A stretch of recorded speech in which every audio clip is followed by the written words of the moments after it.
Apostle Richard Chandra from the United Kingdom. Na pia shukrani zangu kwa mchungaji Apostle Richard Chandra kutoka UK. And also I can say sorry because you have lost one of your beloved bishops. Ningesema kwamba ni pole kwa sababu umepoteza mmoja wa mabishop wako. And I would like also to deliver the message of condolence to the beloved family, especially our Mami Kironji. Ningetaka nilete rambirambi zangu kwa familia hasa sana kwa mama mke wa Kironji. I could recall that Bishop Kironji brought her photo. Nakumbuka kwamba Bishop Kironji alimletea picha. Then I promised that I will be here in Kenya. Wakati ambapo nikamwahidi kwamba nitakuwa hapa Kenya Before his death. kabla hajafariki. But look today. Lakini tazama leo. I'm here. Niko hapa just because of the death. Kwa sababu ya kifo. So to me, kwangu it's a big blow. Ni pigo kubwa sana. I was taking proud of my fellow bishop. Nilikuwa nikielezea mabishop wenzangu. Because we were two. Kwa sababu tulikuwa wawili. But now I'm alone. Lakini sasa niko peke yangu. So this pains me much. Na hii inanigonga sana. I'm happy as well. Niko na furaha sana pia. To see the church is well organized. Kuona kwamba kanisa limepangika vizuri. This is how God loves. Hivi ndivyo Mungu anavyopenda. Next time, wakati huo mwingine I'll be back. Nikirudi hapa, you know, we are different in culture. Tuko katika hali tofauti sana ya kitamaduni. Yeah, in our country. Katika nchi yetu, when it comes to this sudden death, ikikuja katika kifo kama hiki, we are burdened. I mean, we are not free even to preach. If it were in Malawi like this one, na kama ingekuwa ni Malawi kama ni our pastor here, kama mchungaji mimi, could not say anything. Singelisema lolote. So when I was living in Malawi, wakati ambapo nilikuwa nikitoka kule Malawi, I had also that mentality that when I reach Kenya, wakati ambapo nitafika Kenya, I will just deliver the message of condolence. Nitaleta ule ujumbe wa rambirambi. And that's all. Na hiyo tu ndio mwisho. So I'm sorry that we are different in culture. Lakini nashukuru nasema ni sorry kwamba tuko tofauti katika tamaduni zetu. That's why I say I'm not going to preach. Na hivyo nikasema kwamba sitahubiri. But I'll just remind you about the chapter that our beloved bishop left us or revealed us. Ningetaka niwaachie ujumbe ambao mchungaji ama bishop alituachia. Just last Sunday. Sunday ambayo iliyopita. Immediately we heard about this untimely death. Wakati ambapo tulisikia kifo hiki cha mchungaji cha bishop, we had a sermon special for our beloved bishop. Tukakuwa na ibada maalumu ya bishop. So I will read Psalms 124. Nitasoma katika kitabu cha Psalms 124. Sorry, my eyes are bad, but so pole, macho yangu sio mazuri sana. I think you can read because it's just too small. I can read for you. Yeah, Psalms 124. 124. Yeah. From verse 1. Yeah. The word of God says, "What if the Lord had not been on our side? What if the Lord had not been our side when we were attacked? When they were angry with us, they would have swallowed us alive. They would have been like a flood drowning us. They would have poured over us like a river. They would have swept us away like a mighty stream. Praise the Lord, who did not them chew us up. We escaped like a bird from the hunter's trap. The trap broke and we escaped. Our help comes from the Lord, who made heaven and the earth." Praise the Lord. Yeah. Anyway, as long as we are here in our beloved country, Kenya. Tukiwa hapa katika nchi yetu ya Kenya, I think I'll have to preach. Nitaendelea kuhubiri. But as of today, lakini kwa leo, I'm not going. Sitaendelea. I'm saying because our culture does not allow us. Kwa sababu katika tamaduni zetu hazitukubali. So if I can do, kama ninaweza fanya, I don't think I'll be free. Sitahisi kwamba nimefunguka. Yeah, please forgive me. Kwa hivyo nisamehe. But after all, lakini zaidi ya yote, we are having our apostle. Tuko na apostle. Yeah, there is a message from Mark 5 starting 25 through 34. Katika kitabu cha Marko 5 There was a certain woman kulikuwa na mwanamke mmoja who experienced a blood issue alikuwa na kule kutoka kwa damu for many years. kwa miaka mingi sana, But one day, lakini siku moja she has been spending a lot. alikuwa akitumia pesa mingi sana Only to get healed. ili aweze kuponywa. When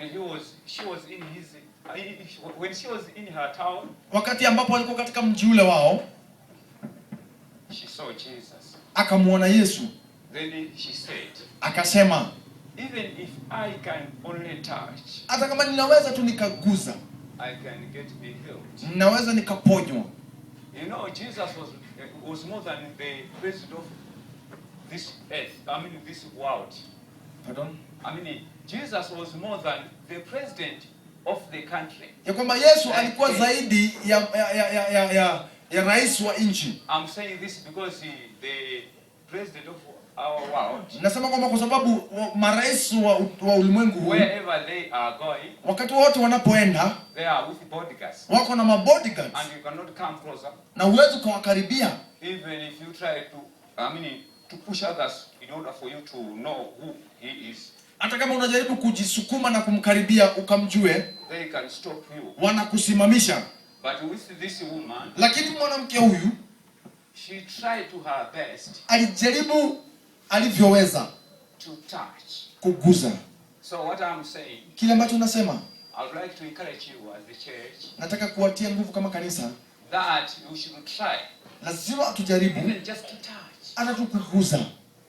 So today, Leo I'm taking, it's a privilege that our apostle is here. ni baraka sana kwa apostle yuko hapa. I think he's going to declare me to preach. Ataendelea na kuhubiri. It's our advantage. Kwamba ni manufaa You kwetu. don't have just to hear Sio tu kusikiza. this side and it comes out from this side. Inaingilia hapa, inatokea pande mwingine. We should grab it Lazima tupokee with both hands. na mikono yote miwili. Amen. Amen.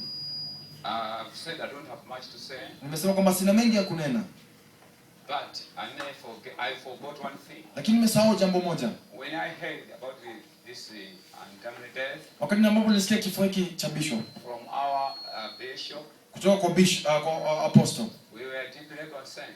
tulikuwa na huzuni mwingi sana. So I prayed Nikaomba that I should come kwamba ni lazima nifike to pay our last respect to our beloved. ili nikatoa heshima zangu za mwisho kwa bishop. I thank the Lord Nashukuru Bwana, because even our apostle said you will be there. hata apostle akasema kwamba utakuwa pale. But unfortunately, because of bus connections, Lakini kwa sababu ya usafiri, I left on Monday. nikatoka kule siku ya I arrived when the sermon was over.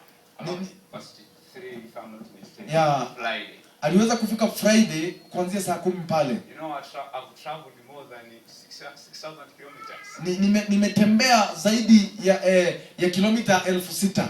And I was coming here Na nilikuwa nikija hapa without physical address. na sikujua mahali ambapo nilikuwa nikienda. I just quoted Nakuru Bahati. Alijua tu Nakuru Bahati. And when I reached Nakuru, Na wakati alifika Nakuru, I could not penetrate. angeweza kwenda zaidi. I thought of coming back home. Nikadhani kwamba sasa nitarudi nyumbani. But I thank the Lord Nashukuru Mungu because He told me something. akaniambia jambo. That remember, Kumbuka, there is Nakuru Post Office. kuna Nakuru Post Office. Can you not go there Kwa nini usiende pale and inquire who is Bishop Okironji? na uulize ni nani Bishop Kironji? Luckily enough there, Kwa bahati nzuri sana after kule, I told them that he is coming from Bahati, nikamwambia kwamba anatoka Bahati. he said, no problem, just sit down. Akamwambia usijali, keti chini. He made a connection with the postmaster at Bahati. Akapiga simu hapa Bahati. So he was waiting to pick me to our, I believe, his family. Kwa hivyo nilipokuja nilipata ameningojea pale kunileta kwa bishop.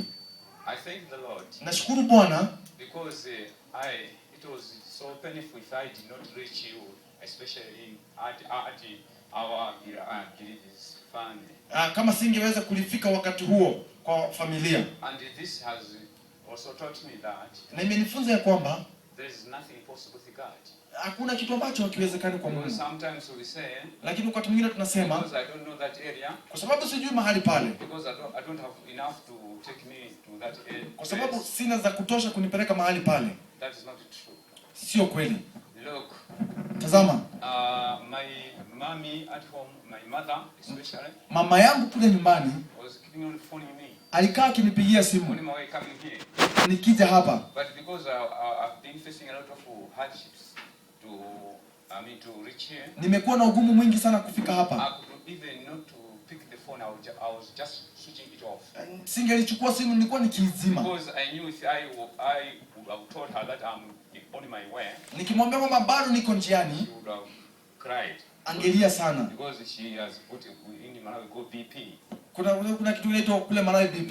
You know what is blood pressure? Blood pressure. Somebody hears something bad, she can collapse, I think. Anaweza akaanguka chini na akafa. But immediately I reached this destination. Wakati ambapo nilifika hapa, even if I can go in December, no problem. Hata kama nikirudi Disemba hakuna shida. Because I've loved your country. Kwa sababu nimependa nchi yenu sana. This country, nchi hii is the same with Malawi. Ni kama Malawi. Except that you are well advanced. Ya kwamba nyinyi mumeendelea sana. In fact, I accept this. You are much more advanced. Wacha tukubali kwamba nyinyi Kenya mumeendelea sana. Yeah, come to Malawi one day. Wewe kuja Malawi siku moja. You'll see. Utajionea mwenyewe. Yeah. Yeah. Thanks so much. Mbarikiwe sana. Our apostle. Show apostle.